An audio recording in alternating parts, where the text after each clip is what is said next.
Okay, good morning, everyone, and welcome to this morning's meeting. My name is Mark Tobin. I'm the founder of Coffee Microcaps. For anybody who's joining us for the first time and anybody who is one of our regular attendees, you're very welcome back to this morning's session.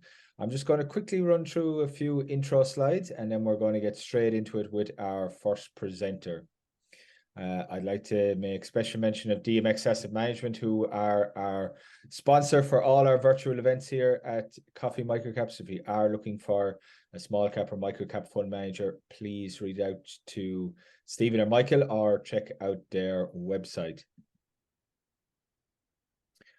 Quick compliance and disclaimer slide.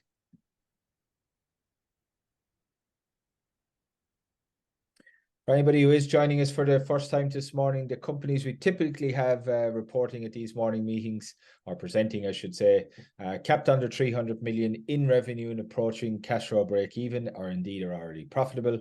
We generally have companies from outside the resources and biotech sector, what I call industrial microcaps. And that covers basically all the other sectors: technology, healthcare, financial services, professional services firms, anything basically kind of from outside resources and biotech. Structured this morning's webinar. We normally have two companies, but we've got one this morning presenting generally over an hour. Each company gets 30 minutes, which we're going to break down into 20-minute preso, 10 minutes of Q&A.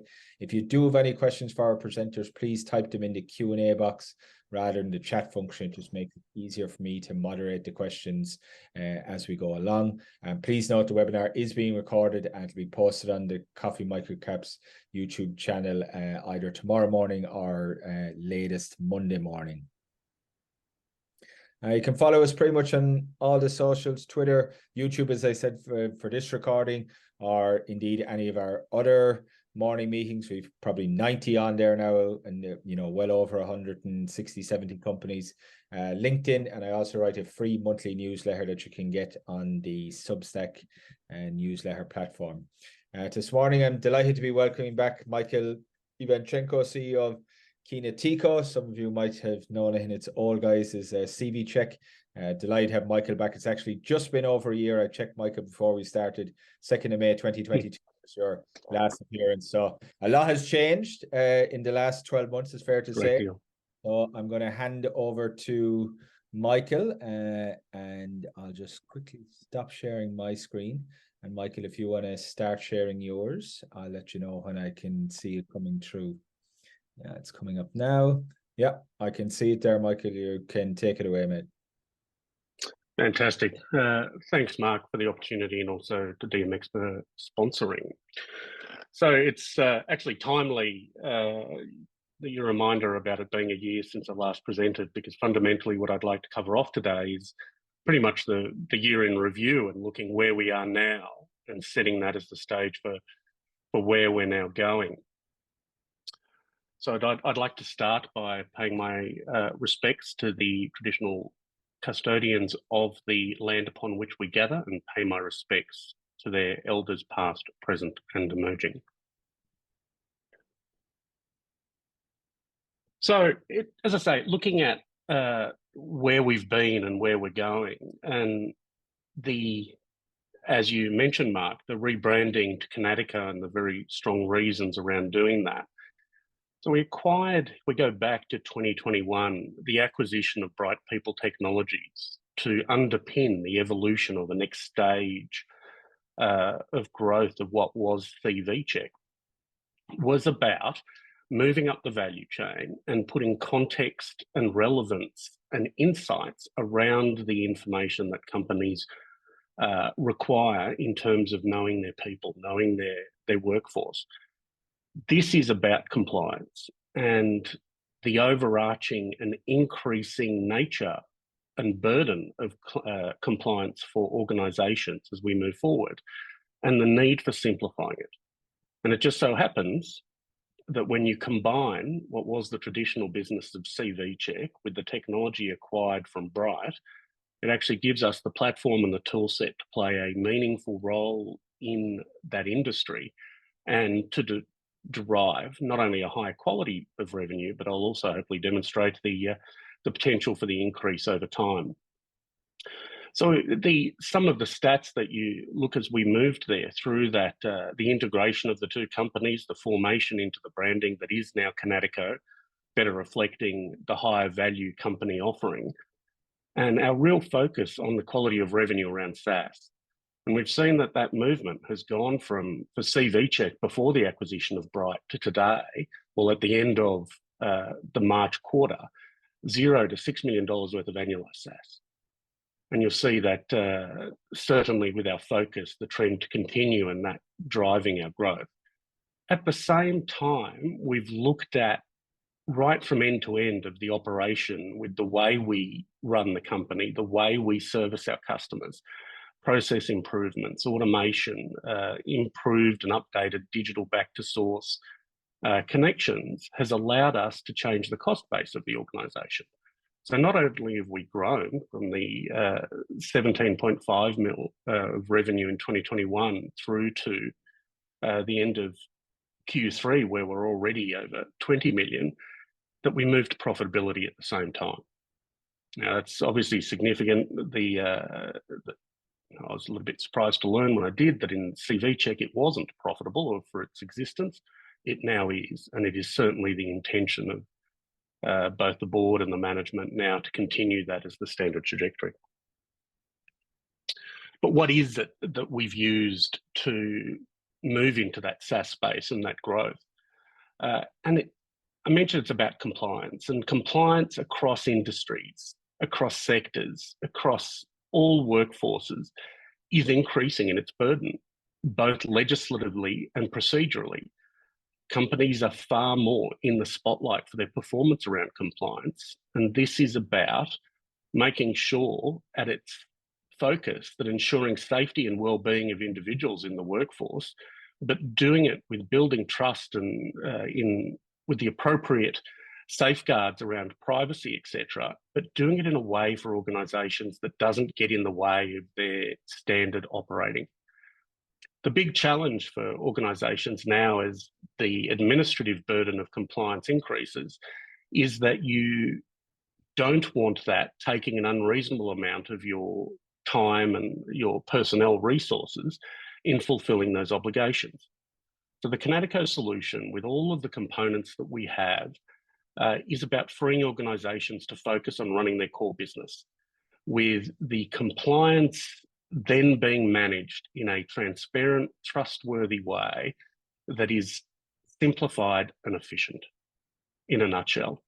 And that is the focus of the organisation. That is where we're getting success in terms of both our new customer SaaS and our conversion of the traditional CVCheck customers into the SaaS revenue stream. So looking at the question that I've received, is there an actual market? How big is the market for compliance and where we're going?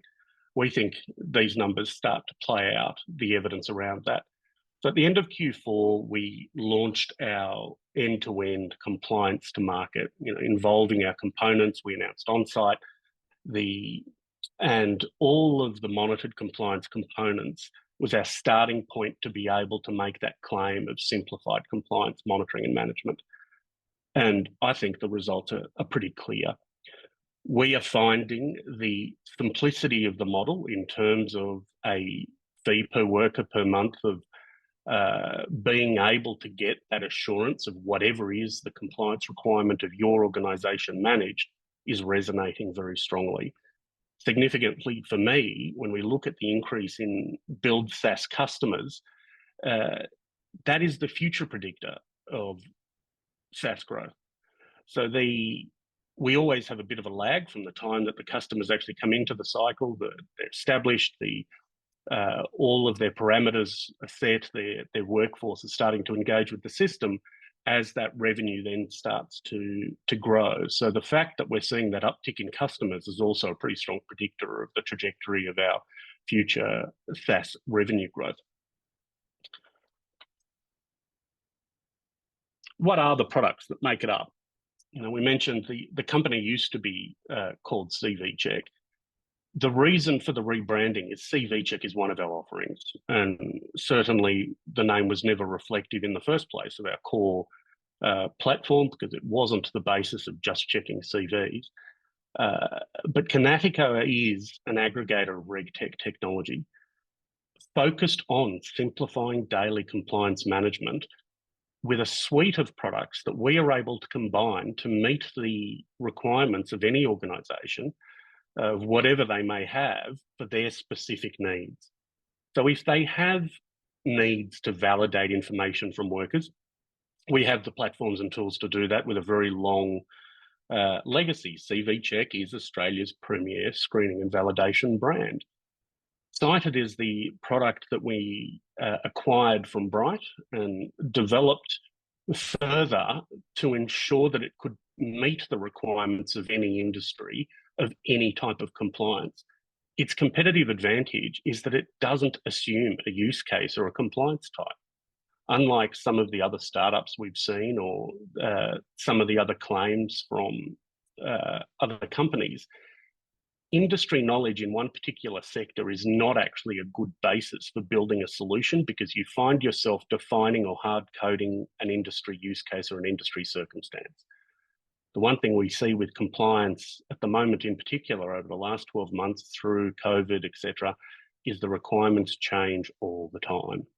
And the systems have to be capable of being adapted and evolved very quickly with those changing requirements while still actually providing the immutable audit trail and tracking history of everything that's happened in the past, should any of that compliance information be required. Our platforms actually do that. Not only do we have an immutable audit trail going back, but you can actually forecast into the future your compliance requirements so you can plan and get ahead of the curve. You are notified when there are incidents in real time of your workforce not being compliant. So, excuse me, getting that information to an organisation, getting it fingertips and at hands is the key to why we are seeing the success we've seen over the last 3 quarters. Organisations being able to manage their compliance with trust simply and quickly. Our biggest competitor that we've seen again and again and in our discussions with organisations is email and spreadsheets. Not only is email not secure and can be intercepted along the way, it also requires a person on the end of it to be sending and reading those emails and doing something with the information. With our platform, that communication is automated in conjunction with Cited and on-site. Our on-site being our application credential passport. And having that information automatically managed, sorted, stored securely where necessary is key to that overarching value.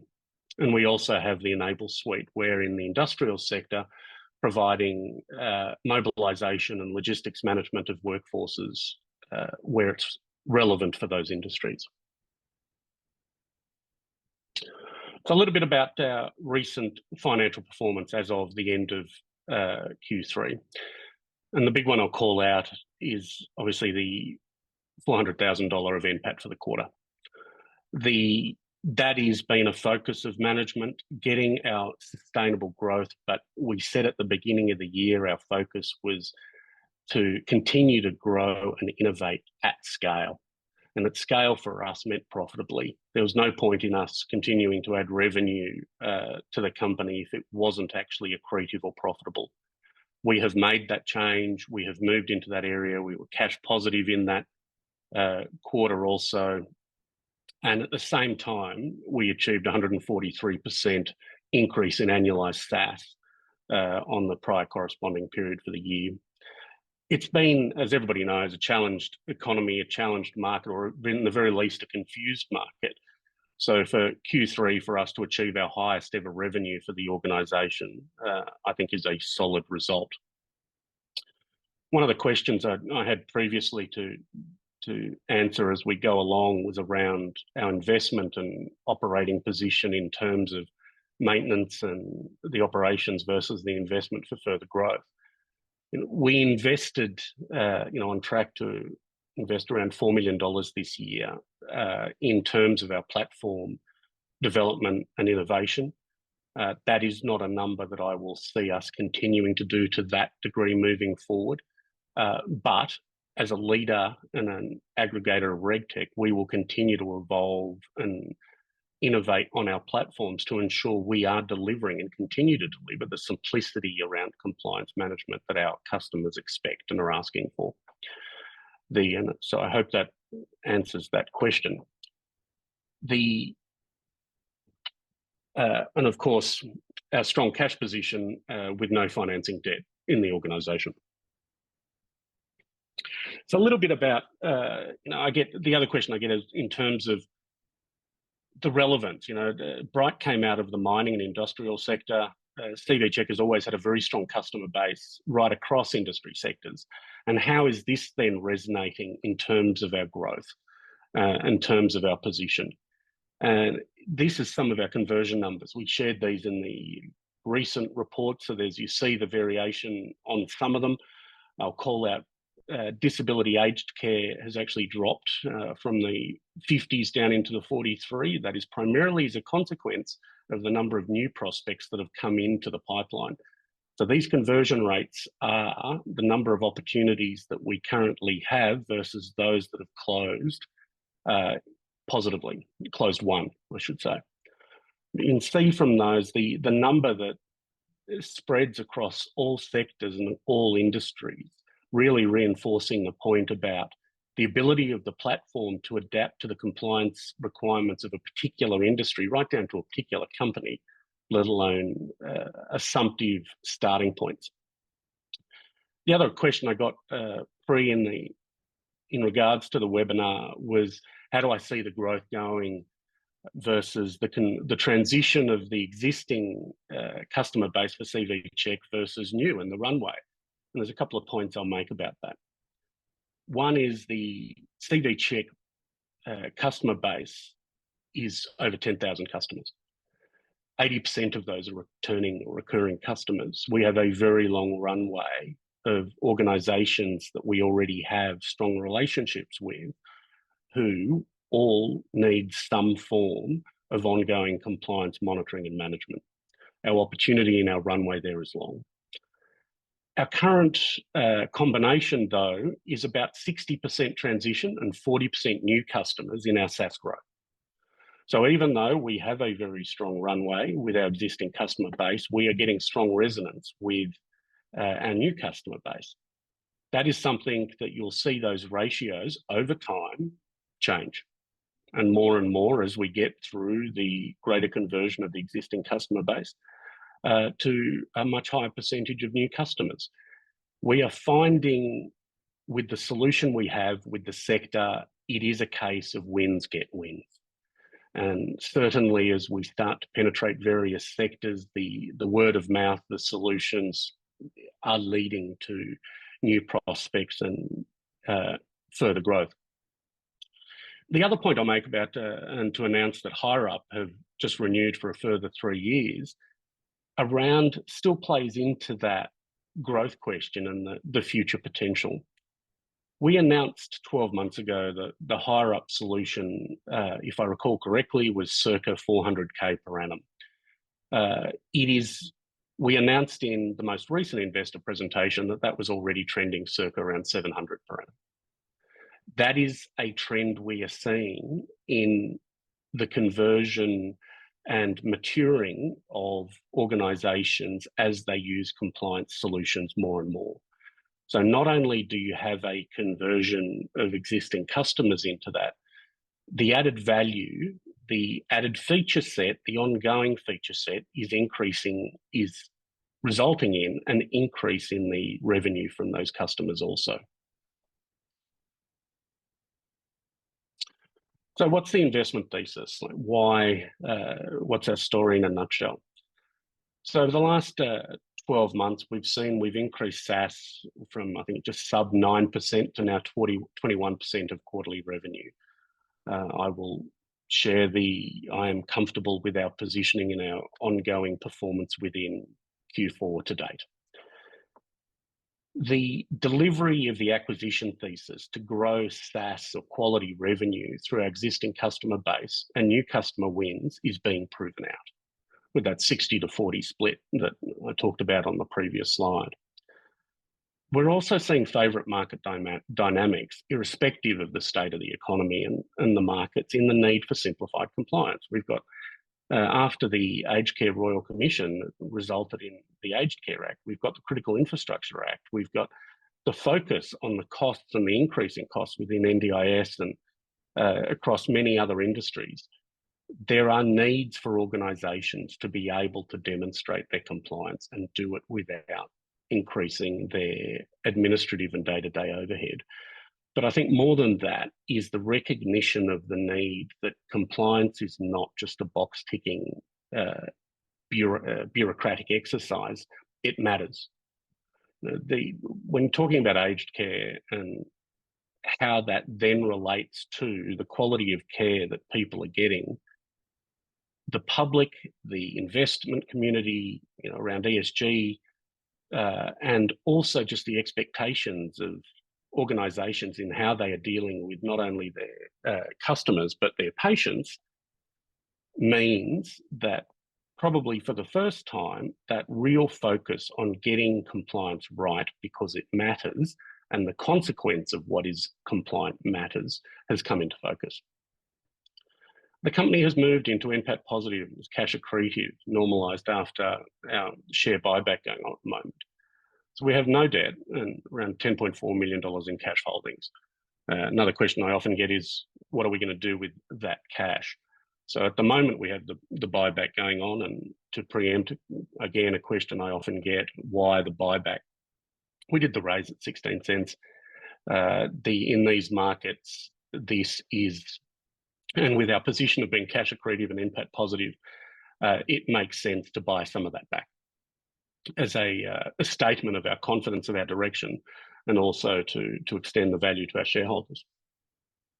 The other question I've had is, around our focus on the Australian market versus my regularly claimed aspirations for the international market. I don't shy away from those international aspirations, but I will say we're not going to do it either in a rushed way or at any expense of our Australian operations and the obvious Australian runway that we have. In my experience, my view is that the international opportunities are clearly there for this product, but you do the groundwork, the homework, and what we're looking to do in those markets, and when the time is right, we will do it. My requirement is that it is cash accretive. It is not something that is going to take away from the management's time unnecessarily with the Australian runway that we have. That is our current focus, but we are always keeping an eye out for the future on the bigger prize, I should say. And then our technology solutions are deployed, and they're not easy for others to replicate quickly. Bright had, I think, 4 attempts at the platform, numerous iterations and learnings that has resulted in the platform that we have today, that we've continued to evolve and build upon. These are complex scenarios, and to build a platform that is scalable and adaptable across industries takes a lot of industry knowledge, takes a lot of experience, and is not something that you can quickly knock together or adapt an existing platform to do. So we believe we have a bit of a window there in a competitive analysis with our technology also, and certainly with the acceptance and feedback we're getting from customers is very strong in that regard.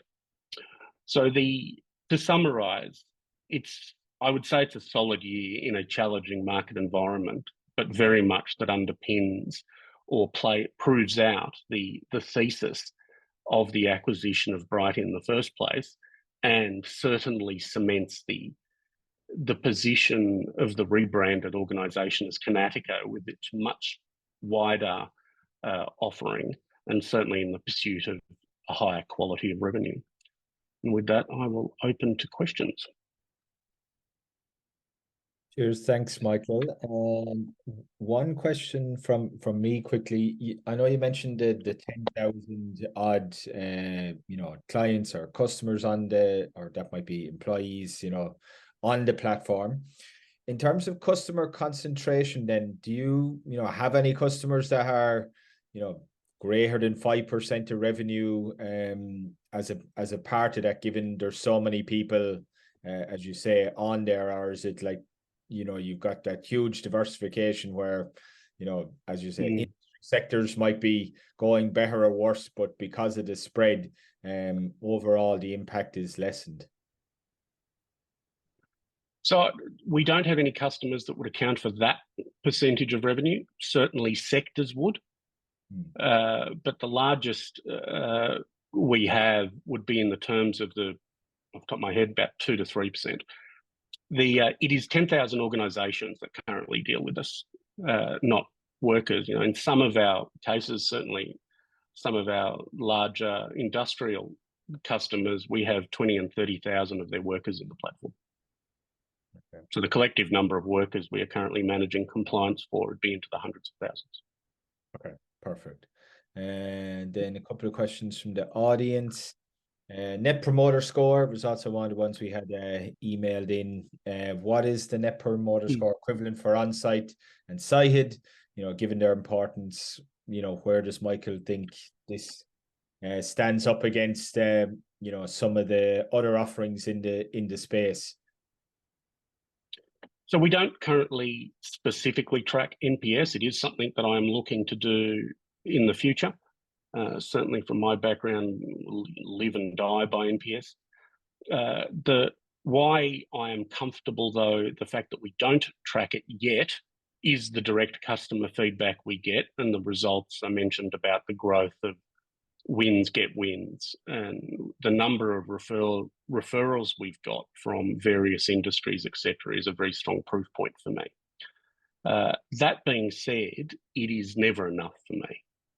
Customer wins, and if I was to pick something that is the biggest thing that has been the focus in the last 12 months to contribute to this position, is getting the entire organization being customer first and customer focused. And so as we then transition and mature through that growth phase, and the challenge then is maintaining it not over 12 months, but over 5 years and longer, as our number of SaaS customers, I think, we've got the chart there that is still sub 200 customers in total in SaaS. When that number's into the thousands, that's when you prove out your real quality of platforms and systems to maintain that type of customer feedback. And then another question from the audience: within the Australian market, is this going to be an organic growth story, or could there be, acquisitions, further acquisitions, to expand out, the product, or to, get you into a particular market sector? Although it looked like from your presentation, pretty much covered in terms of sector exposure. I'm always on the lookout for opportunities. We've looked at a lot of companies over the last 12, 18 months. Nothing's met the requirement. It's got to be something that very quickly can add value to the group, not something that is going to take a lot of effort to get it to live up to its potential. But that being said, particularly now in this market, if anything, our lookout for opportunities in inorganic growth is certainly heightened. But we also think it's not that we need the inorganic opportunities to demonstrate growth.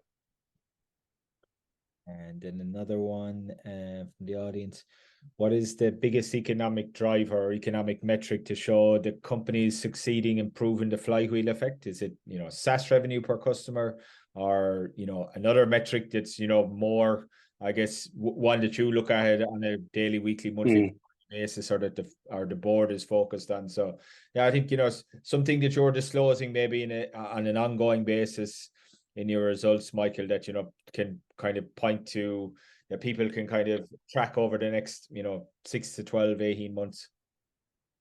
So this, our focus is about the build SaaS customers and the annualized SaaS revenue. You divide one by the other, you get effectively our performance in terms of our SaaS growth. So the measures that the management team are running to is